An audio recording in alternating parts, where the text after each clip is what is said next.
Did y'all enjoy the opening of conference last night? I loved drawing down for Pastor Frank. I always have a couple of my favorite lines from last night. We'll see if anybody else enjoyed these lines.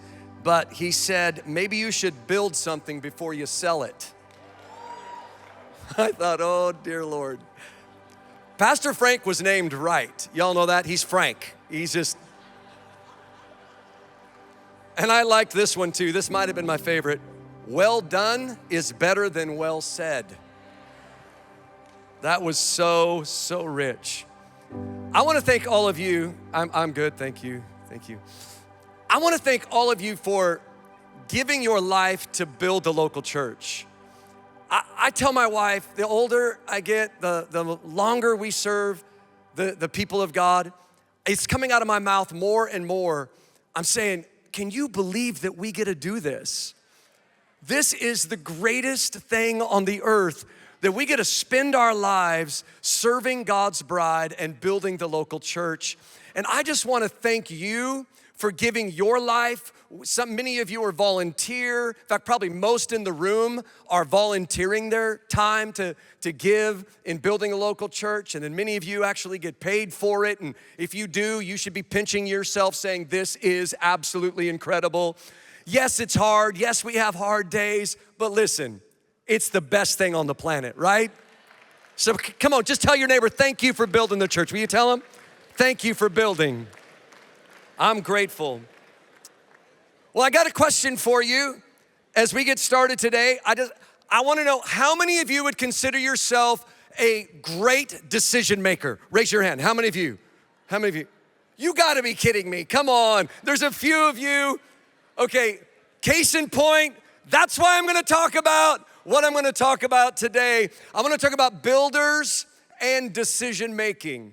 Builders and decision making. When I was called by God to preach the gospel and to pastor his church, I got excited, I was on fire, but I had no idea all the decisions that I had to make that were in front of me. And no one had really prepared me, taught me how to make a good decision, or even to notice what are the most important decisions that you will make in life. Now, after I've been around the track a few times, I can look back and I can say, that was the most important decision I ever made. That's another one of the most important decisions I ever made. And so I want to share with you out of Nehemiah today and out of my own life. And I think those of you who are over 40 are going to amen, hopefully the whole time, and say, that's right. That was the most important decision that I ever made, or maybe some of you still need to make it. So hopefully this will help us to raise our hand quicker next time if you're asked, are you a great decision maker? We make decisions every day, right? We make simple, we make complex ones. We make them about whether or not we're gonna go to bed on time or binge watch until 5 a.m. our favorite TV show. We make decisions about whether or not we're gonna save money this month or buy some new shoes. How many of you are like, I'm gonna buy some new shoes no matter what? Am I gonna take my contacts out or have 20/20 vision for nightmares and be blind in the morning? We make all kinds of decisions. I wanna just settle a decision that I don't know if other nations, you guys wrestle with this decision or not, but in America, for some reason, we have this decision that people disagree on, and I'm gonna settle it today, and it's which way you put the toilet paper roll on. United States patent, 1891. Put it up, it goes over the front. The decision is forever solved. No more pulling it from behind. I thought I'd help somebody out. All right. So we didn't choose whether or not God called us to build this church. God did that. He's sovereign. But then we made a decision to say yes to that, and then we make decisions along the way. And I wanna say this, we make decisions and then our decisions make the church. We make decisions and then our decisions make the church. So it's imperative that we learn how to become great decision makers. And we need God's help, and I got good news for you. God wants to help us to see down the road with both intuitive and intellectual insight. And great decision making is one of the real tests of great leadership builders. So great leaders are more like chess players. They're able to see multiple moves ahead and the ramifications of each decision, whereas poor leaders just roll the dice and see where it's gonna fall. So it is imperative that we learn, how do we become great decision makers? Let me give you a couple quotes and then I'm gonna get into Nehemiah. Every great decision creates ripples, like a huge boulder dropped in a lake. The ripples merge, rebound off the banks in unforeseeable ways. The heavier the decision, the larger the waves, the more uncertain the consequences. Here's one by Theodore Roosevelt. In a moment of decision, the best thing you can do is the right thing to do. The worst thing you can do is nothing. All right, tell your neighbor it's time to make a decision. All right, now we've all made good ones. How many of you are willing to admit with me, we've made a couple bad ones, right? We've all made good ones, we've made some bad ones. The best decision I ever made was to marry my beautiful wife, Kara. The older I get, the more I go, how did God help me make such an amazing decision? And how did God help her to make that decision? That's the real question of the day. So, I wanna look at Nehemiah. I wanna look at three areas of Nehemiah's decision-making.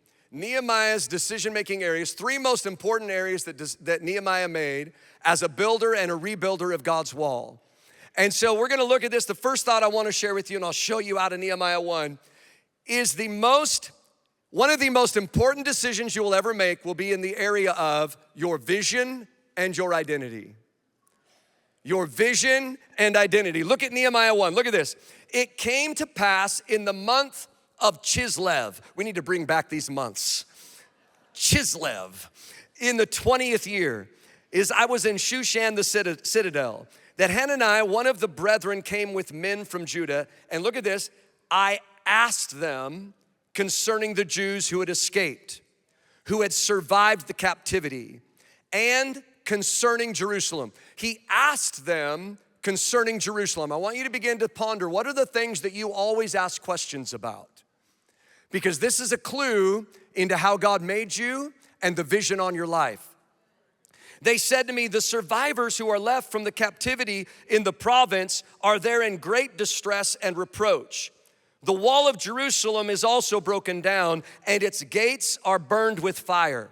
So it was, when I heard these words, that I sat down and wept and mourned for many days. I was fasting and praying before the God of heaven.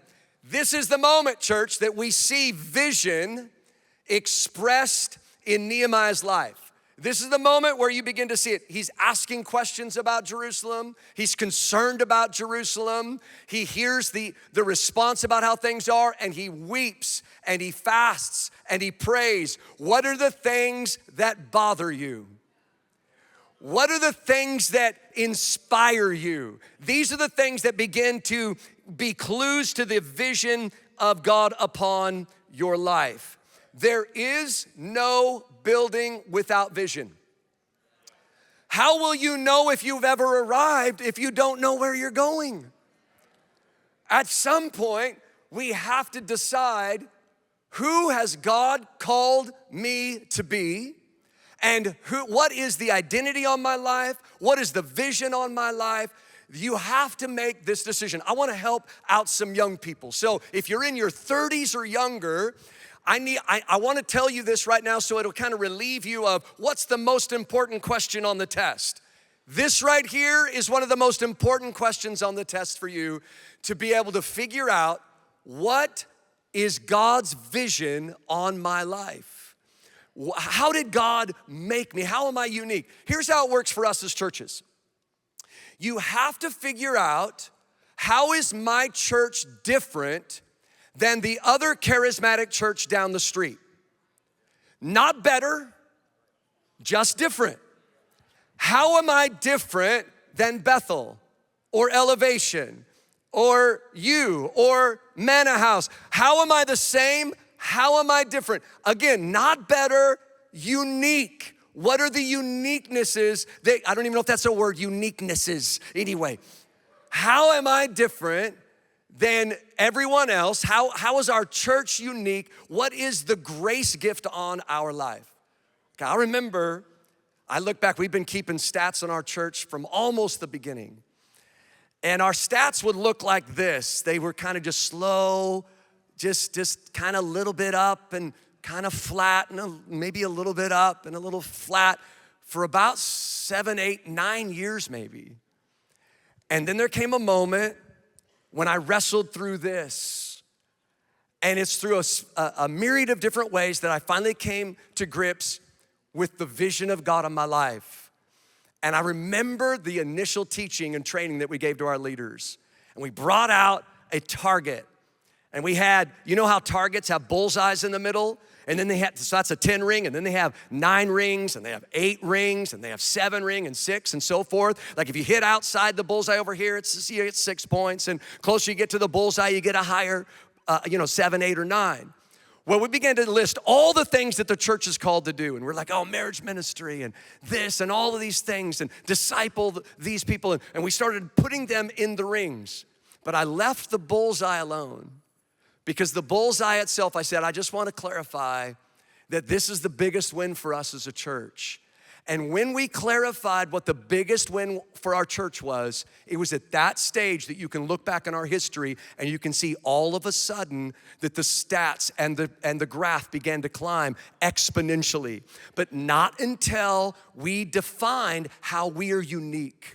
Not until we defined how are we different. What is it that bothers us more than bothers the person down the street? There's something that bothers them and God graced them for that. There's something that should bother you and God graced you for that. You have to know what inspires you and what bothers you, and until you make that decision, your graph will never really be that exponential climb.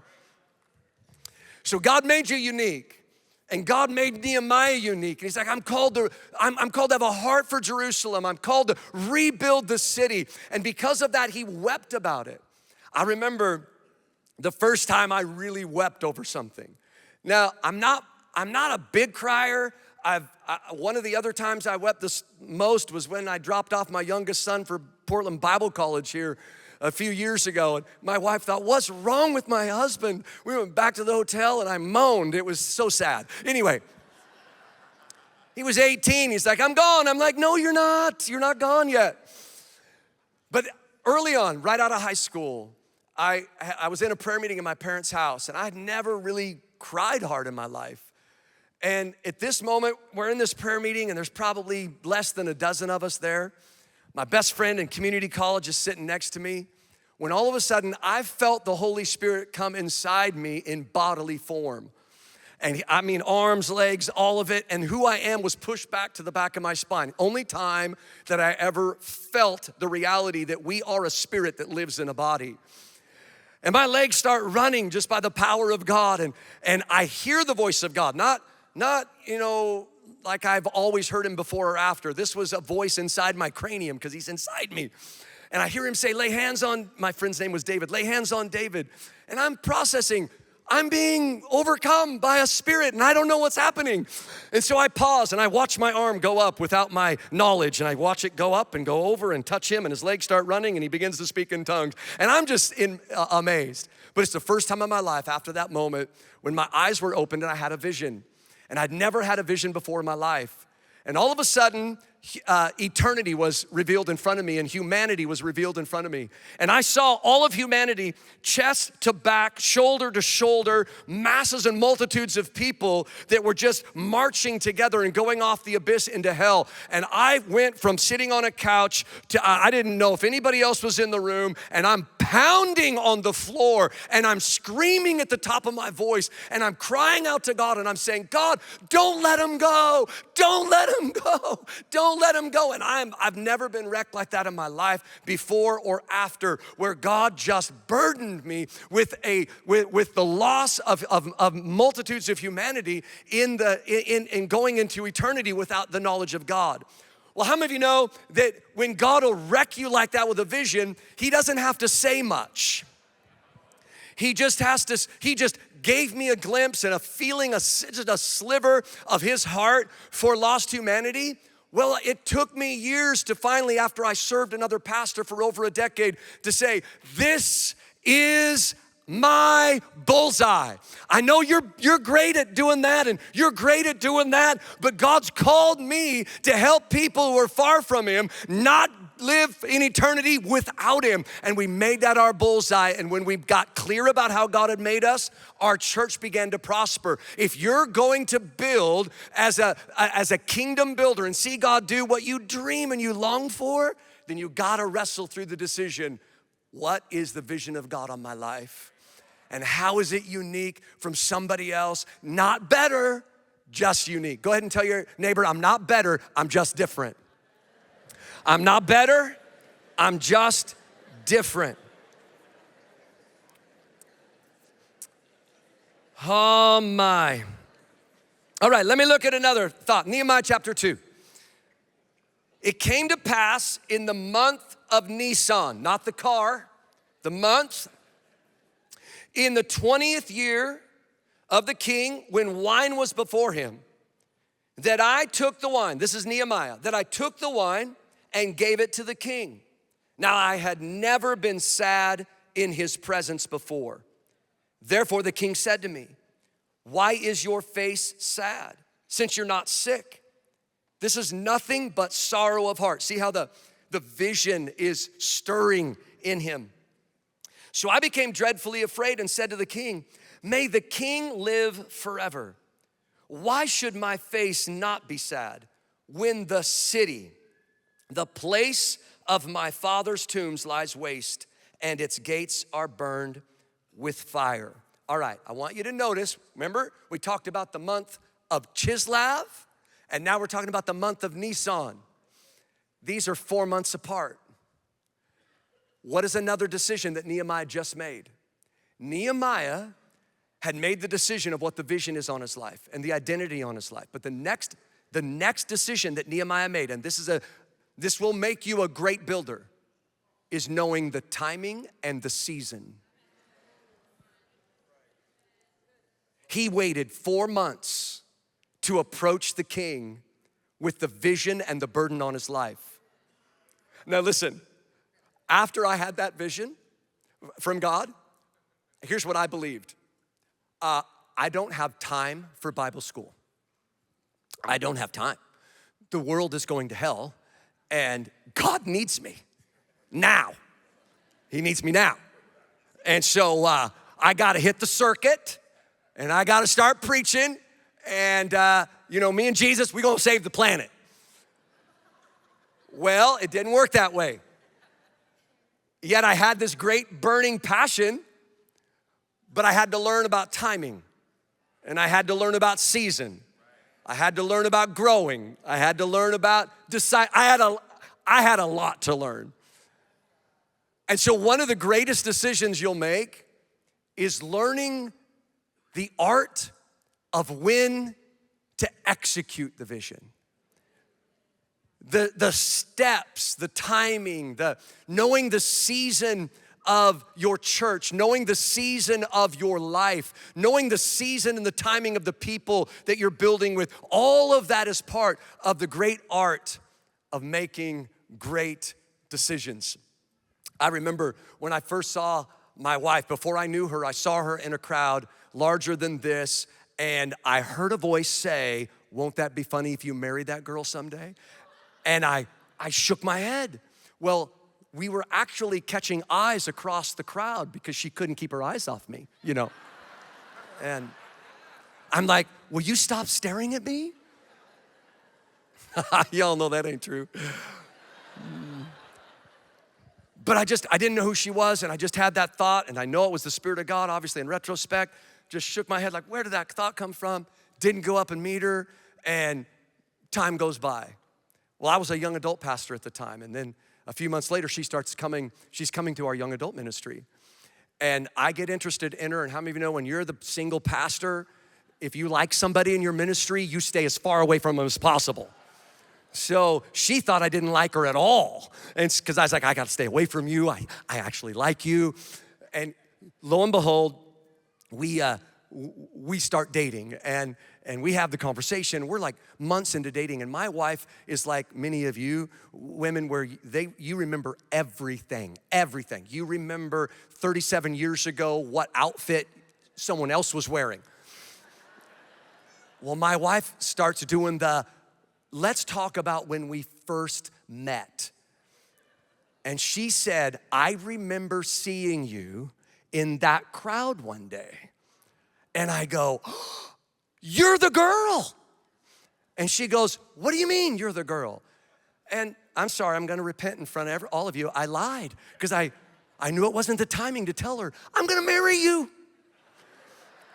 So I said, well, I just had this thought, wouldn't that be funny if we dated sometime? I'd just change the word married to dating. But she knew. She goes, you're lying through your teeth. And then, so I knew at that moment, I go, you're the girl, we're getting married, so let's get married. So it wasn't long after I asked her dad if I can marry her. And I remember that moment. And we're in the living room, and he's one of my best friends today. And he just looked at me and he said, I don't doubt it's right. It's not the right timing. Left me standing there, went downstairs to watch TV. I was like, ah! So it's like, thanks. What is the right timing? I share that with you just to know, if you're gonna build well, you gotta learn timing. And Nehemiah, he had a burden, he had a vision, and he waited until the right moment to ask the king. All right, let me move on. I only got a few more moments with you today.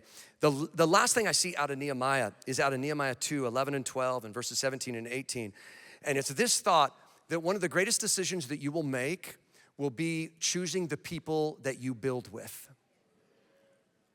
Choosing the people you build with. Look at this. So I came to Jerusalem and was there 3 days. Then I arose in the night, I and a few men with me. I and a few men with me.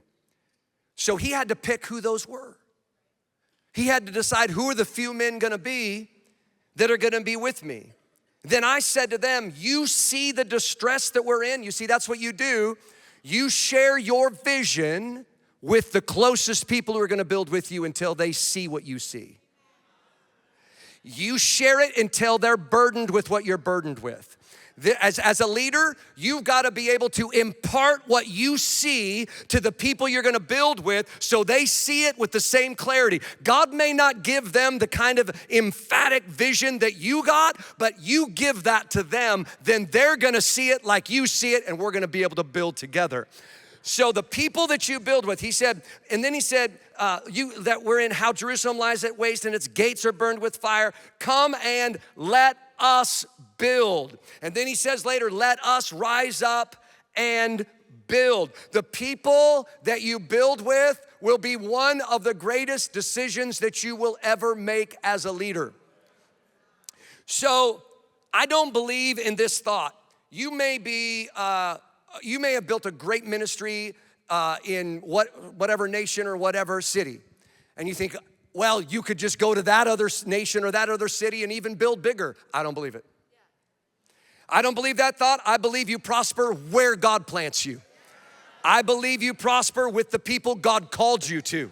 I don't think Nehemiah could have went to any other city, any other people, any other torn down city and say, let's build and have the same kind of success. He wouldn't have had that success anywhere else because it wasn't the vision of God in his life. You gotta know the people, you gotta know the city that God has called you to.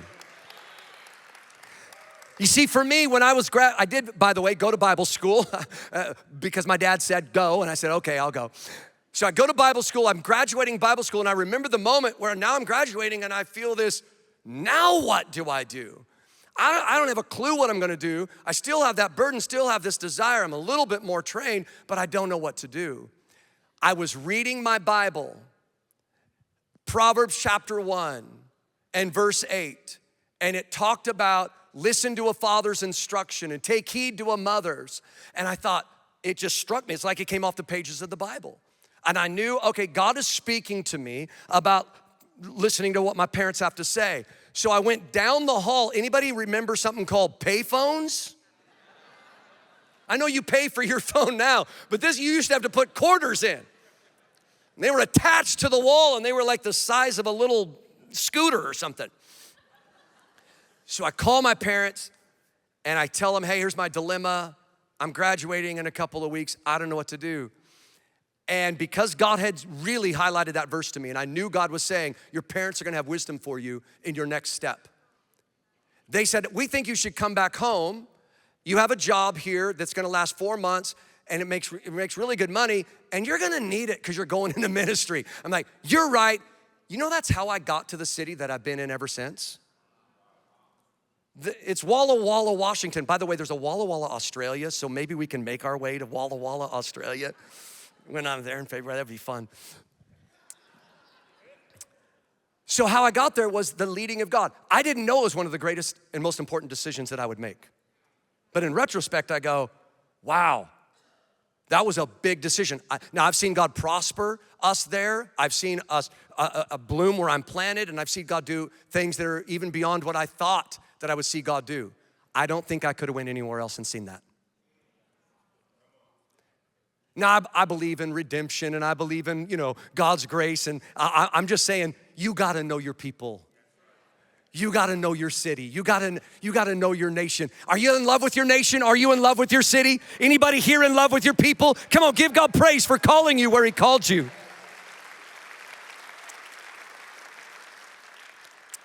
People are the most important resource for a leader. Now, I'll just close with this other thought. I came back and served in my local church, and it was a denominational church. And if you've ever been a part of a denomination, you understand what I mean when I say this. You think you've got the corner on the market on theology and everything. This is how God does it. It's just us. And everyone else will figure out that they were wrong when they get to heaven and they join our denomination. That was pretty much my thinking. So I was in a denomination that voted on the pastor, the congregation voted on the pastor every year, whether to keep him or not. How many of you would like that as parents, whether your kids voted on you every year? I'm gonna keep mom, not keeping dad this year, getting a new one. So I was a part of that denomination at the first part, almost decade of my ministry, first part of my ministry. And I saw the effect of bad government. And I saw a pastor quit, toss his keys to a board member in the middle of a church, and walk out the back door. I witnessed that as a young pastor. And then I got a spiritual dad in my life, and he was amazing. I wish I had time to talk about him. And then we started our church together. And then we joined a network that was, the pendulum swung the other way. And it was not really, it was the opposite of congregational driven, and it was just the apostle. And it was just, heavy leadership and authority. And I saw the effects of that, and I saw that blow up. And then I found MFI. And I found MFI that had fathers and mothers in the faith that really lived out what Paul said, that fathers ought to lay up for the children and not children for the fathers. And I found a network that existed for the local church, not the local church existing for the network. You see, I was a part of a network that I felt like my church existed for that network. And then when I found MFI almost 20 years ago, it was, whoa, this is the exact opposite. And so I tell you that story just to say, if you're new to a network like this and you don't know the extremes that are out there, you really don't know how good you have it at MFI. It's so healthy. It's got such beautiful doctrine, but so much great relationship and all of the full package. And I found so many friends. I could just go through the list that have marked my life. The people that I build with in our church, that we've had the opportunity to build with have been amazing. And then the people I got to partner with in our network, and like Pastor Bob that introduced me has influenced my life. Pastor Frank has deeply influenced my life. And I could just go through the list of all different fathers and mothers in the faith that have influenced me. And I just want to tell you that the church, this will be one of the most important decisions you'll make, is the people you allow your life to be molded by, to be able to be connected to. You are a blessed people, and I just want to close with this one last thought. You have the ability to make a great decision. We make decisions, and then our decisions make our churches. You have the grace of the Holy Spirit upon your life. God bless you.